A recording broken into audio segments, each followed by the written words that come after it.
नमस्कार दोस्तों, स्वागत है आपका हमारे चैनल ज्ञान लो में। आज हम बात करेंगे प्रोटोकोडाटा के बारे में और उसके आगे जो क्लासिफिकेशन है एनिमालिया की वो सारी डिस्कस करेंगे। तो आज बात करते हैं, पहले जो हमने पीछे कुछ क्लासिफिकेशन डिस्कस की थी, हमने डिस्कस की थी मोलुस्का के बारे में डिस्कस किया था, एचिनोडर्माटा के बारे में डिस्कस किया था। तो एचिनोडर्माटा के बाद जो है हमारी आती है प्रोटोकोडाटा। तो प्रोटोकोडाटा जो है ये क्या होती है, तो इसके बारे में हम जान लेते हैं। चलिए देख लेते हैं इसके कुछ जो महत्वपूर्ण पॉइंट हैं वो कौन कौन से हैं। सबसे पहले जो प्रोटोकोडाटा है ये बाइलेटरली सिमेट्रिकल होता है। बाइलेटरली सिमेट्रिकल यानी कि लेफ्ट और राइट साइड पे सेम तरह की इसका स्ट्रक्चर होता है। ट्रिप्लोब्लास्टिक यानी कि ट्रिपल इसके अंदर लेयर होती हैं, 3 लेयर इसके अंदर होती हैं। और हैव ए कोइलम यानी कि इसके अंदर एक कैविटी होती है, जो बॉडी के अंदर जो कैविटी होती है जो स्पेस देती है ऑर्गन को, जिसके अंदर ऑर्गन होती हैं, या फिर डाइजेस्टिव जो ट्रैक्ट होता है, डाइजेस्टिव एरिया होता है, उस तरह की कैविटी होती है। तो ये सारी चीज़ें इसके अंदर पाई जाती हैं।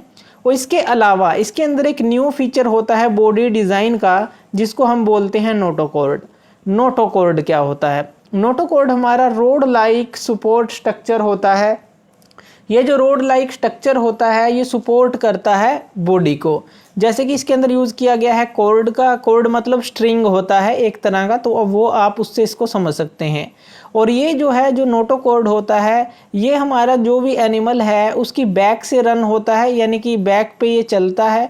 और ये क्या करता है, सेपरेट करता है नर्वस टिश्यू को गट से। तो ये क्या काम करता है, नर्वस टिश्यू को गट से अलग करता है। अब जो गट है, गट क्या होती है, एक होलो ट्यूब होती है जो हमारी माउथ से और एनस तक जो है स्ट्रेच होती है। तो वो आप गट को उस तरह से समझ सकते हैं, एलिमेंट्री कनाल इसका दूसरा नाम से इसको समझ सकते हैं। तो इस तरह से जो है आप इसको समझ सकते हैं, यानी कि ये सेपरेट करने का काम करता है नर्वस टिश्यू को फ्रॉम द गट। तो ये काम करता है। तो ये रोड लाइक स्ट्रक्चर होता है और सेपरेट करता है नर्वस टिश्यू को गट से। और ये जो है एनिमल की बैक से जो है रन करता है और ये सेपरेट करने का काम करता है, जो हमने यहाँ पे देखा। अब उसके बाद जो है ये क्या करता है और क्या क्या काम करता है, ये प्लेस देता है मसल्स को अटैच रहने के लिए, ताकि जो मसल के थ्रू मूवमेंट कर सके कोई भी जीव है। तो नोटोकॉर्ड जो है ये सारे काम जो है करता है। तो प्रोटोकोडाटा जो है इसकी अगर हम एग्जाम्पल देखें तो इसके अंदर कौन कौन से आते हैं वो हम देख लेते हैं प्रोटोकोडाटा के अंदर। तो उनकी फिगर जो है हम देख लेते हैं। और एक और बात इसके अंदर देख लेते हैं। देखिए जो हमारी प्रोटोकोडाटा होते हैं ये जो प्रॉपर नोटोकॉर्ड इनकी हर एक स्टेज में नहीं मिलती। अगर आप कहें कि सारी हर एक स्टेज में मतलब कि जो लाइफ की अलग अलग स्टेजेस हैं, कुछ स्टेजेस में ये मिलती है। तो ऐसा ज़रूरी नहीं है कि नोटोकॉर्ड जो है प्रेजेंट हो ऑल स्टेजेस में, जो कि किसी भी एनिमल की ज़िंदगी के दौरान होती है, या फिर आप कह सकते हैं entire length of the animal. तो इंटायर लेंथ में भी ये कई बार नहीं मिलती। तो ये आप नोटोकॉर्ड के बारे में ये आपको पता होना चाहिए।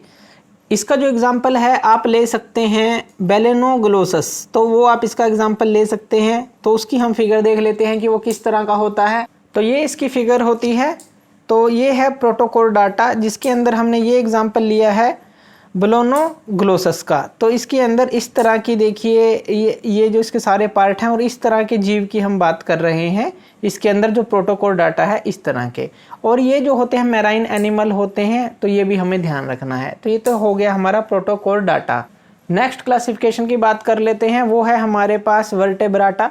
अब जो ये वर्टेब्राटा है ये होता क्या है, ये जो वर्टेब्राटा जो इनको नाम दिया गया है, ये इनके पास एक कॉलम होता है जिसको हम वर्टेब्रल कॉलम बोलते हैं। तो वो होता है इसलिए इनको ये नाम दिया गया है।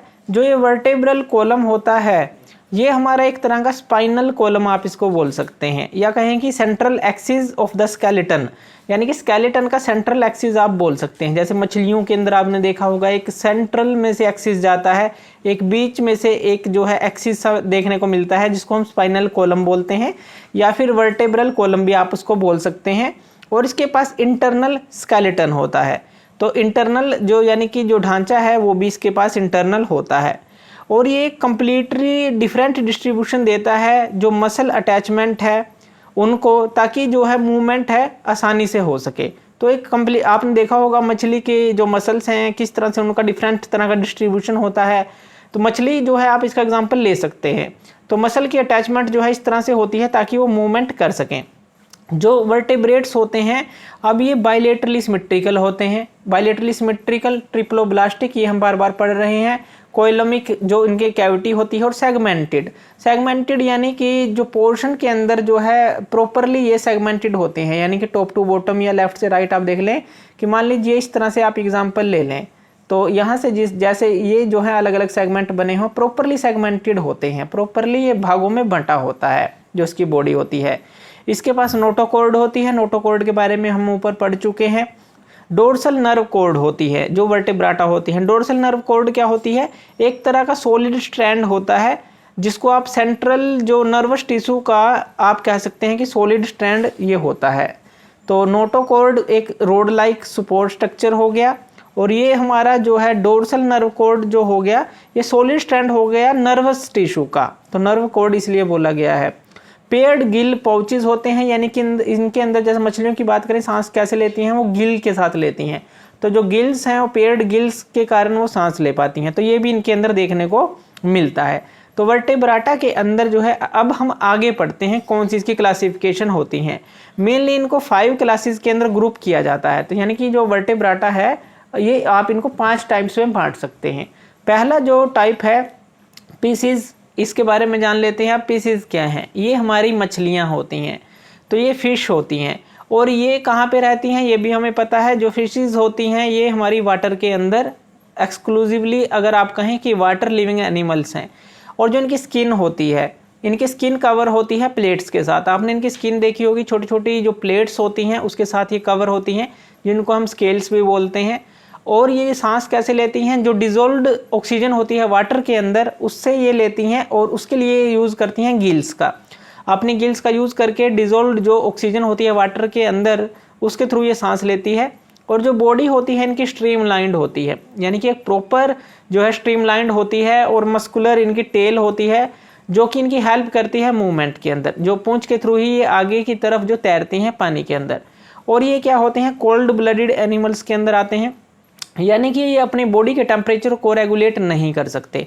इनको सन की ज़रूरत पड़ती है, इनको छाँव की ज़रूरत पड़ती है, अलग अलग तरह की चीज़ों की ज़रूरत पड़ती है बॉडी का टेम्परेचर रेगुलेट करने के लिए। और इनका जो हार्ट होता है, अगर हम हार्ट की बात करें तो उनके अंदर जो है सिर्फ 2 चैम्बर होते हैं। जैसे ह्यूमन हार्ट के अंदर 4 चैम्बर होते हैं, लेकिन अगर इनकी बात करें तो इनके हार्ट के अंदर सिर्फ 2 ही चैम्बर होते हैं। और ये जो है एग को भी ले करती हैं। तो ये सारी जो है इसकी जो आप देख सकते हैं कैरेक्टरिस्टिक्स होती हैं। अब देखिए कई तरह के फिश आप देख सकते हैं, कुछ को आप देख सकते हैं, आपने देखी होंगी, कुछ का स्केलेटन होता है, एक कार्टिलिएज का बना होता है। कार्टिलिएज मतलब जो हमने पहले पढ़ा था, जैसे हमारे कान के अंदर है, नाक के अंदर है, यानी कि फ्लेक्सिबिलिटी जिसके अंदर हो उस तरह की चीज़ से बने होते हैं। और इसके अंदर आप शार्क का एग्जाम्पल ले सकते हैं, और कई जो एग्जाम्पल हैं बोन और कार्टिलिएज दोनों से ही बने होते हैं। जो कुछ जो मछलियां जैसे टोना मछली होगी, रोहू मछली हो गई, इस तरह से। तो ये हमारी होती है पीसीज, यानी कि मछली का एक सिंपल सा एग्जाम्पल लेके आप इन चारों लाइनों को समझ सकते हैं। चलिए देख लेते हैं इसकी फिगर। तो ये है इसकी फिगर, देखिए यहाँ पे आप समझ सकते हैं कि हमने ये 3 फिशेज का एग्जाम्पल लिया है, और इन फिशेज के थ्रू जो है हमने वर्टेब्राटा को पढ़ा, और जिसके अंदर हमने पीसीज को पढ़ा, यानी कि फिशेज के बारे में पढ़ा। तो ये जो है आप ये फिगर्स के थ्रू इनको समझ सकते हैं। चलिए बात कर लेते हैं नेक्स्ट क्लासिफिकेशन की, वो है हमारे पास एम्बीफिया। अब एम्बीफिया क्या होता है? एम्बीफिया के बारे में हम समझ लेते हैं। ये जो एनिमल्स होते हैं ये फिश से डिफरेंट होते हैं। अगर हम मछलियों से इनकी तुलना करें तो उनसे अलग होते हैं, और लैक ऑफ स्केल्स होती है इनके अंदर, यानी कि प्लेट्स नहीं होती, लैक ऑफ स्केल्स है, प्लेट्स की तरह इनकी स्किन नहीं होती। इनके पास म्यूकस ग्लैंड होती है, लम की तरह की जो ग्लैंड होती है, ग्रंथि होती है इनकी स्किन के अंदर। और इनका जो हार्ट होता है वो 3 चैम्बर्ड होता है। जैसे पीसीज का हमने देखा 2 चैम्बर्ड हार्ट था, इनका जो हार्ट होता है 3 चैम्बर हार्ट होता है। जो रेस्पिरेशन है ये गिल्स के थ्रू भी कर सकते हैं, और लंग्स के थ्रू भी, इनके अंदर कुछ एनिमल होते हैं लंग के थ्रू भी करते हैं। और ये ले करते हैं एग्स को, तो एग्स को भी ले करते हैं। जैसे अगर हम बात करें, जो ऊपर मछलियों की बात की थी हमने, तो गिल्स थे उनमें, लेकिन इनमें लंग्स भी पाए जाते हैं, ये एग को भी ले करती हैं। तो जो इस तरह के एनिमल्स होते हैं, और ये कहाँ पे रहते हैं? ये दोनों जगह रह सकते हैं, ये वाटर में भी रह सकते हैं और ये लैंड पर भी रह सकते हैं, इस तरह के एनिमल होते हैं। तो एम्बीपिया के अंदर किस चीज़ का एग्जाम्पल आप ले सकते हैं? इसके अंदर जो मेंढक हैं, फ्रॉग हैं, टोड हैं, उनका एग्जाम्पल, एक सिंपल सा एग्जाम्पल आप ले सकते हैं। चलिए इनकी फिगर देख लेते हैं, उससे हम इसको समझ लेते हैं। देखिए इस फिगर के थ्रू जो है आप समझ सकते हैं, इसके अंदर हमने दिखाया है फ्रॉग है, जो हमारा ट्री फ्रॉग है, अलग अलग तरह के टोड दिखाया है। तो इस तरह से जो है ये इसके एग्जाम्पल होते हैं जो एम्बीपिया होते हैं, यानी कि लैंड पे वाटर में ये मिलते हैं और ये फिश से अलग होते हैं। इनके ऊपर कोई प्लेट्स नहीं होती फिश की तरह, म्यूकस ग्लैंड इनके पास होती है लंग्स के थ्रू, और गिल्स के थ्रू भी इनमें एनिमल्स होते हैं जो सांस लेते हैं। तो इस तरह की सारी कैरेक्टरिस्टिक्स इनमें पाई जाती हैं। Thank you.